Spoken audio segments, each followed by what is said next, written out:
প্রিয় বন্ধুগণ, আবারও ফিরে এলাম। এখন ফিরে এলাম রইল বাকি 4-এর দ্বিতীয় সিরিয়াল আর্জেন্টিনা বনাম কানাডার খেলা নিয়ে। আগামীকাল ভোর 6টায় কোপা আমেরিকার সেমিফাইনাল আর্জেন্টিনা বনাম কানাডা, আর সেই খেলা নিয়ে আমি আলোকপাত করব। কামাল স্পোর্টস বিডির আজকের এই ভিডিওতে আমি আপনাদের স্বাগত জানাচ্ছি। আমার চ্যানেলটি সাবস্ক্রাইব করার রিকোয়েস্ট করছি, সেই সাথে রিকোয়েস্ট করছি আমার সাথে থাকুন। কোপা আমেরিকা ইউএসএ 2024-এর এই খেলাটি আর্জেন্টিনা বনাম কানাডার ম্যাচ হবে মার্কিন যুক্তরাষ্ট্রের নিউ জার্সির ইস্ট রাদারফোর্ডের মেটলাইফ স্টেডিয়ামে, যেখানে দর্শকের আসন সংখ্যা 82,000। বর্তমানে কোপা আমেরিকার স্ট্যান্ডিং চ্যাম্পিয়ন আর্জেন্টিনা স্বাভাবিক কারণেই এই খেলায় ফেভারিট এবং আর্জেন্টিনার বিজয়ের সম্ভাবনা প্রচুর। কানাডার বিপক্ষে আর্জেন্টিনার খেলার পরিসংখ্যানের সংখ্যা অত্যন্ত কম, তবুও আমি চেষ্টা করব আপনাদের কিছু পরিসংখ্যান দিয়ে আগামীকাল আমাদের ভোরে যে খেলাটি হবে সেই খেলাটির বিষয়ে কিছু আলোকপাত করব। কোপা আমেরিকায় এবারই প্রথম অংশ নিয়েছে 2026 বিশ্বকাপের সহ আয়োজক দেশ কানাডা। ল্যাটিন মহাদেশীয় শ্রেষ্ঠত্বের মঞ্চে এবারে কিন্তু কানাডা প্রথমবার এসেছে এবং তারা চমক দেখিয়েছে এবং উঠে গেছে সেমিফাইনালের মঞ্চে। আর এই সেমিতে প্রতিপক্ষ বর্তমান চ্যাম্পিয়ন আর্জেন্টিনা। আর্জেন্টিনার বিপক্ষে গ্রুপ পর্বেও খেলেছে জেসি মার্সের দল। জেসি মার্স কানাডার কোচ এবং তিনি কিন্তু হুঙ্কারও দিয়েছেন যে তিনি এত সহজে আর্জেন্টিনাকে পার হতে দেবেন না।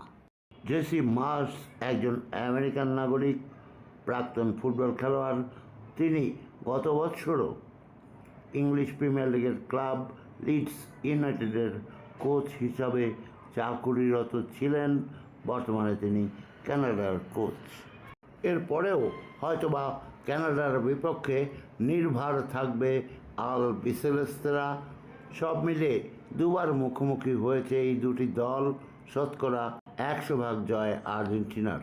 2010 সালে আন্তর্জাতিক প্রীতি ম্যাচে প্রথমবার মুখোমুখি হয়েছিল আর্জেন্টিনা এবং কানাডা। 5-0 সে খেলায় জিতেছিল আর্জেন্টিনা।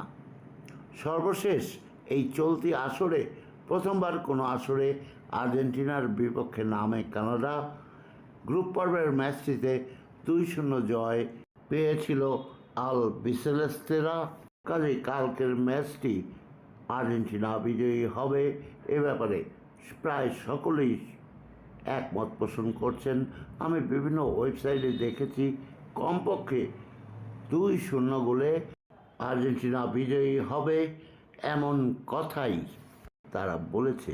এছাড়াও অপটা অ্যানালাইজ দেখেছি, সেখানে বলেছে আর্জেন্টিনার বিজয়ের সম্ভাবনা 74.3%।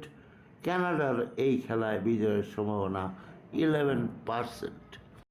আর্জেন্টিনা বনাম কানাডার এই খেলাতে আগামীকাল সকাল 6টায় আপনাদের সকলের আমন্ত্রণ রইল। আমি প্রতিদিনই বিভিন্ন ভিডিও দিয়ে থাকি ফুটবলের উপরে। ঠিক এই মুহূর্তে যে টুর্নামেন্টগুলো চলছে সেগুলোর উপর ভিডিও দিচ্ছি। 2-3 দিন 5 দিন পরেই শেষ হয়ে যাবে কোপা আমেরিকা এবং শেষ হয়ে যাবে ইউরো 2024। তখন আমি পুনরায় শুরু করব ফুটবলের বিভিন্ন বিষয়ের ভিডিও। কামাল স্পোর্টস বিডির বিশ্ব ফুটবলের আসরের এই চ্যানেলটি আপনি সাবস্ক্রাইব করবেন প্লিজ, আমার সাথে থাকবেন। আপনাদের জন্য সকলের জন্য রইল শুভেচ্ছা।